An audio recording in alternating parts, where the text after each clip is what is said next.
Olá, alunos! Hoje estou aqui gravando para vocês uma videoaula um pouco diferente, porque eu não consegui mais acessar aquele programa que eu fiz a outra aula. Tá? Então, como eu gostaria que vocês visualizassem o conteúdo, pelo menos dessa maneira, acho que vocês vão conseguir entender melhor. Tá? O conteúdo de hoje é sobre as coordenadas geográficas, então. Tá? Mas aí nós falamos em coordenadas geográficas, mas para que elas servem? Né? Ali nós temos dois exemplos. Exemplo 1. Um grupo de pessoas, em um navio navega pelo Oceano Atlântico em direção à África. Se o comandante tiver que pedir socorro, como ele fará para que esse navio seja localizado nessa imensidão que é o oceano? Então, é através das coordenadas geográficas. Exemplo 2. Na Guerra do Golfo, em 91, o que chamou a atenção foi a precisão dos pilotos de caça-jato quando destruíram as pontes, pistas de pouso, centrais de energia elétrica, centros de telecomunicações, então enfraquecendo o Iraque. Tá? Essa guerra aconteceu lá em 1991. Então, com muita precisão, esses pilotos atacavam esses lugares ali. Tá? Então, as coordenadas geográficas auxiliaram muito nisso. Hoje, nós temos um moderno GPS, lembram? Sistema de Posicionamento Global, então abastecido pelos satélites que orbitam ao redor da Terra. Mas por que devemos estudar as coordenadas geográficas, então, e qual sua importância? Tá? Elas são muito importantes para a compreensão dos movimentos de rotação e translação. Lembram lá do ensino fundamental? Os fusos horários, as estações do ano e a localização no espaço geográfico.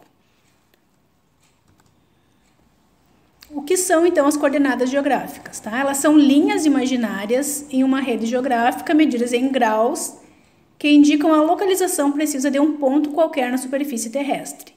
Tá? Para isso, nós temos umas linhas, as linhas horizontais e verticais. Então, as linhas horizontais são os chamados paralelos. Tá? Na linha do horizonte, vocês conseguem visualizar aqui? Tá? Na linha do horizonte, várias linhas, tá? Então, as linhas horizontais são chamadas de paralelos. As linhas verticais, tá? Que vocês têm aqui em todo o globo, e linhas imaginárias, são chamadas de meridianos, tá? Então, são essas linhas imaginárias que nós chamamos de paralelos e meridianos. São linhas traçadas na horizontal e na vertical em todo o globo terrestre. Tá? Os paralelos e os meridianos, então. Paralelos são linhas circulares imaginárias traçadas paralelamente ao Equador, para o norte e para o sul. Tá? Elas variam de 0 a 90 graus, dividem a Terra em hemisfério norte e hemisfério sul, possuem tamanhos diferentes. O Equador, os trópicos e os círculos polares são os paralelos mais importantes, pois são indicadores de temperatura no planeta. Tá? Então, nós temos aqui uma demonstração de quais são os principais paralelos. Tá? A linha do Equador, que a gente tem aqui no meio, vai dividir a Terra, então, em dois, tá?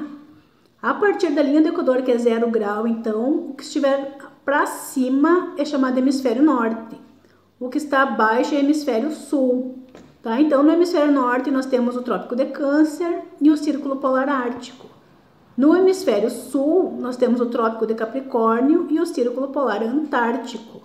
Tá? Então, são esses 5 os principais paralelos que nós temos. São as linhas horizontais, certo? Tá? Abrindo o planisfério aqui, Então, nós teríamos assim, linha do Equador, 0 grau, vai dividir o planeta no meio, em 2. A partir dele, que é 0 grau, vai de 10 em 10 graus as escalinhas, até 90 para o norte, de 10 em 10 graus até 90 para o sul. Então, hemisfério norte e hemisfério sul, a partir da linha do Equador. Tá? Aqui no planeta, vocês têm para visualização, bem bonito aqui. Então, a linha do Equador, no meio, vai dividir entre 2. O hemisfério norte, que é o Trópico de Câncer, o Círculo Polar Ártico.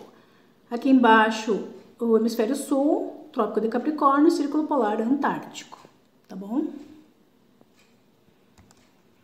Agora, os meridianos, tá? São linhas semicirculares imaginárias que cortam perpendicularmente os paralelos e vão de um polo ao outro. variam de 0 a 180 graus e dividem a Terra em hemisfério leste e oeste. Esse leste aqui, ele também é chamado de oriental e o oeste de ocidental. Todos os meridianos têm a mesma medida e por isso convencionou-se, né, depois de muita discussão, a escolha do meridiano 0 grau, que é chamado de Greenwich, ou GMT. Tá? Poderia ser em qualquer meridiano do planeta. Então, foi dividido assim mesmo. Cada meridiano possui seu antimeridiano, isto é, um meridiano oposto que junto com ele torna-se uma circunferência. O antimeridiano de Greenwich é chamado de LID ou linha internacional da data 180 graus. Tá? Vocês têm aqui uma imagem, tá? Que é o meridiano 0 grau marcado, né, no observatório lá de Londres. Tá? Ele tem lá então essa linha que mostra onde que está esse meridiano 0 grau, que seria o meridiano de Greenwich. Abrindo ele aqui no planisfério, né, também, vocês têm então a linha vertical, né, 0 grau é o meridiano de Greenwich, ali é 0, tá? Para a direita, de 10 em 10 graus, então vai até 180 graus, tá? O hemisfério leste. Para a esquerda, de 0 até 180 graus, também de 10 em 10, o hemisfério oeste. Tá, gente? Então, assim, eu queria que vocês visualizassem isso, porque só lendo às vezes não conseguem compreender bem. Tá? Qualquer dúvida, vocês me perguntem ou mandem mensagem que eu vou ter, né, o maior prazer de respondê-los. Tá? Espero que tenham aproveitado. Desculpem ser tão amador esse vídeo, mas eu tô tentando aprender também a descobrir outras formas de passar o conteúdo, né, para vocês conseguirem visualizar esse conteúdo. Tá? Um abraço a todos. Espero que tenham aproveitado alguma coisa.